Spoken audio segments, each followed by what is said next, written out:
I like cooking with tradition and respecting limitations. I think that you can grow a lot and learn a lot about yourself through limitations. It's like with produce, when you're limited less, you explore more. It is a new year in restaurant land. Well, it's a new year for everybody, but at this time of year, restaurants are reopened and gearing back up.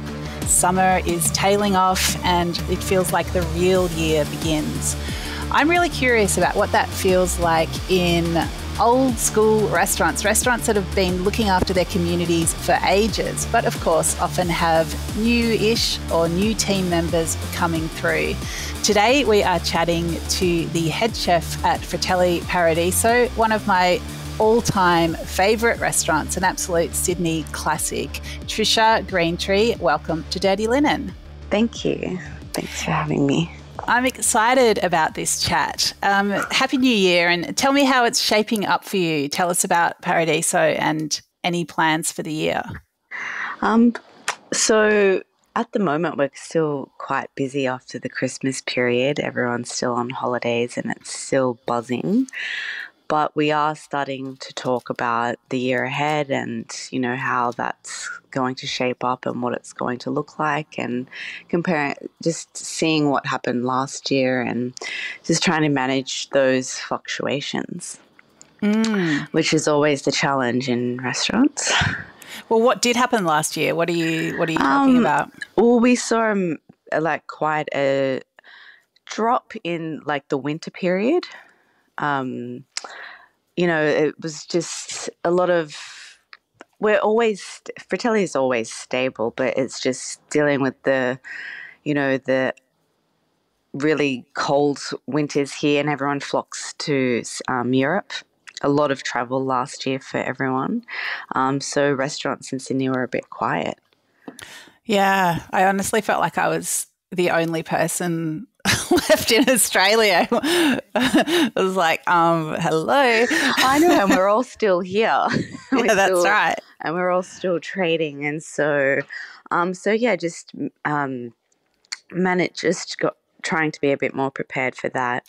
The costs of everything is increasing. So just seeing how we can just be more proactive in just managing them without putting our prices up constantly, if at all, which is kind of a huge challenge. Because Fratelli, they rest on their morals a lot about value and that regular business and, keeping that relationship strong with the regulars.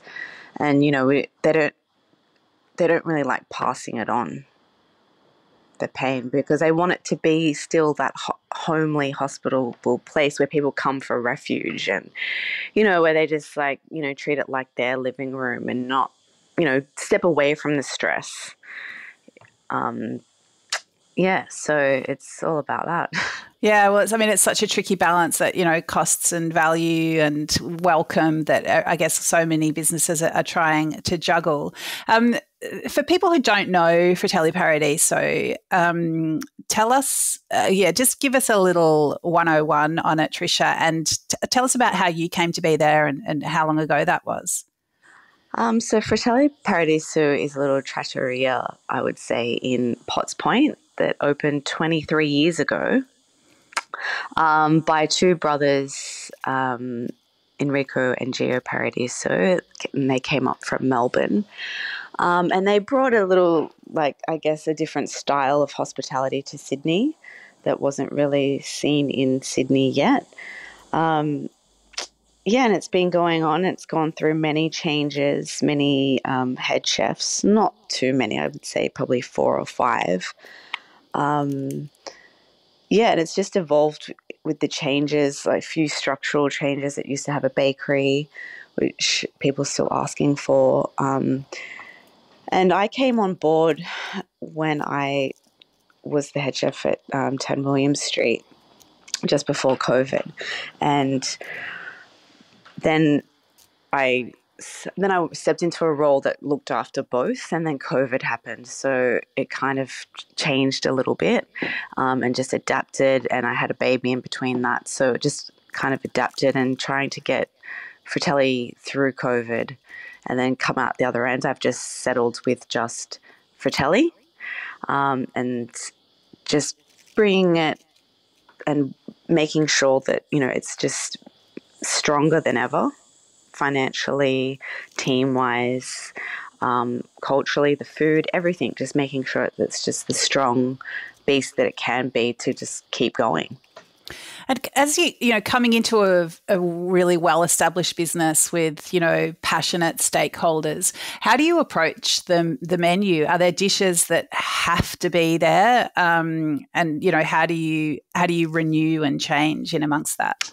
Well, I guess that was my biggest challenge. I've never shied away from a challenge, and I think that's what attracted me to the role, to my detriment, I guess, is that it was such a old school culture as well.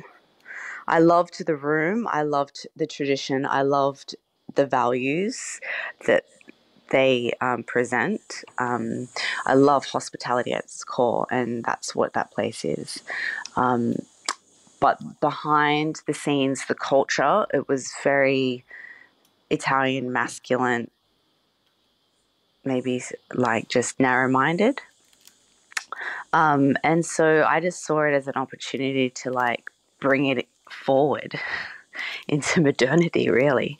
And, it's still not easy.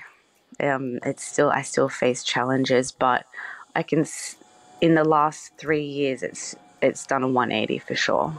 And it's made steadway. So interesting. I just want to know more about all of that. So tell me how was that rendered, that masculine Italian culture? Just, the basic 101s, the relationship between floor and kitchen, the way that, just even it's internal, but it's also external factors like how, we're all on deputy and payroll now, how we're all working, a good work-life balance. It's all progressed externally and internally, but, the culture, just how people work, how we treat each other at work, how, the care that, even you put into staff meal, attitudes, really. So interesting. Has that been a project of yours as a female chef to, I guess, change culture from within, move through restaurants, leave a mark, create that quiet revolution? If you had asked me that 10 years ago, I don't think that I would have. But now that I am looking back, yes, I would say quietly. I think that I have always been a rebel with a cause, but quietly. And I think that's what makes me keep going, is that, I like to see change. And whether that's how people speak to each other in a kitchen or between staff members, or how cutlery is placed in a dishwash, simple things. That's huge to me. Oh, I want to know about the cutlery. What do you have? What can be done with that? Well, it says a lot about how people respect a workplace, with how they drop cutlery in a dishwash. I'm a very sensitive person, and I like quiet. My kitchens are very quiet, even though they're very chaotic. The work is very simple and calm, but the volume that you do, and there's a music to it, there's a rhyme to it. I like it to be calm. So things that disrupt that rhythm and calmness, I'm very sensitive to. So things like how plates are put in the dishwasher really disrupt that for me. Oh, I'm just Love that. I want to sit in your kitchen and write the poem about it. How does all of that relate to what ends up on the plate? Like, can you talk about a dish that you're doing that really, I guess, is an outcome of this feeling? Well, yeah, like I don't plan. It's really hard for me to plan menus. Like I would say dishes in advance. I would say that they're like week to week dishes, and it's kind of, I would have an idea, but like once produce comes in, I'll change it overnight or like within that moment. For example, like yesterday we did I had so much basil arrive. It's like peak humidity here in Sydney. The basil is just so fragrant. And of course, with about, I think I had 24 bunches of basil from different farms. They all had different aromas. Basil has to go on. And so just being comfortable with so like change is important for me, because it allows you to be kind of awake and mindful and just be flexible with whatever changes might be thrown at you, like a dish, whether it's staff, being sick, like just let it flow. What gives you energy in the kitchen or in the restaurant? Well, firstly, people always give you energy. For me, I definitely feed off others, energy. I, the food, the produce, the energy, like the energy that's intrinsic, I feed off. Like that's not what's being said. I feed off that a lot. It's hard to explain, like the synergy is what I feed off, which is what gives me energy. And then like on a tangible thing, I feed off people's growth a lot and other people's actions. Interesting. Well, what are some of the things that you do to ensure that your team is doing well? Doing well, like in terms of learning, or just in their well-being? I mean, I guess however you want to characterize it. I suppose I was thinking of well-being, but I guess that, that's going to flow through, isn't it? Yeah, it is. Well, for my team, and like I've always looked at it as, managing each individually differently, for one, and then secondly, like placing pressure at the right moments on them. And then because I'm more of a nurturing teacher, like, and I'll be in tune with where they're at, and I'll place pressure in the right moment for them. And now if I know, like, if they need more support in this, like a period, that's when I'll be there as a friend, as a mentor, as whatever they need, and give them space when they need. But when in their work, I will see where there's like an opportunity for them to grow, and then that's when I'll place pressure. I mean, there's so much emotional intelligence in what you're saying. Like, how did this come to be? Is this something that you consciously developed? Is it something that's innate to you? Like, is it something you saw in mentors? Yeah, talk to me about that. I think it comes from my life experience, for one. I've always been self-aware from, like, I guess, puberty. I've always been introverted and always journaled and kept diaries. So I've always been working on that mindful state. I've also grown up in kitchens, and developed my personality, and just always having that conscious self-awareness, I think. And, now I stepped into a head chef role. I take that responsibility for taking it on, that I'm looking after others. And, and the way that I see it is like how, being in their shoes, what chef would I want? It's kind of just the basis of it. Who would, now that I'm in that position of responsibility, like, who would have I wanted? Yeah, there's something that really struck me that you put on your Instagram a little while ago. It was an analysis you wrote when you were a young cook at Bird Cow Fish. You talk about, you know, your weaknesses, your strengths. It's really, it's I don't know, it's so heart piercing. It's so vulnerable, but also, yeah, as you say, like definitely aware. There's sort of you know, you're sort of awestruck by the environment a little bit, but very perceptive. Who was that young cook and how has she changed? I don't think I've changed. I don't think I've changed. I think I've just grown and I've just matured. But I don't think I've changed. I still do those. I don't write them down and I don't type them up, but I write them in my own way now. Like I definitely still work on my weaknesses and I play on my strengths, but I'm always, you know, being self-critical, but in a healthy way, and just constantly working on them and through them. Yeah, interesting. You mentioned you've had a baby over the past few years. Can you talk about being a mother and being a head chef? Yeah, I think that becoming a mother has definitely changed how I am as a chef for sure. Like I don't think it could not change a woman. You know, I'm definitely more empathetic.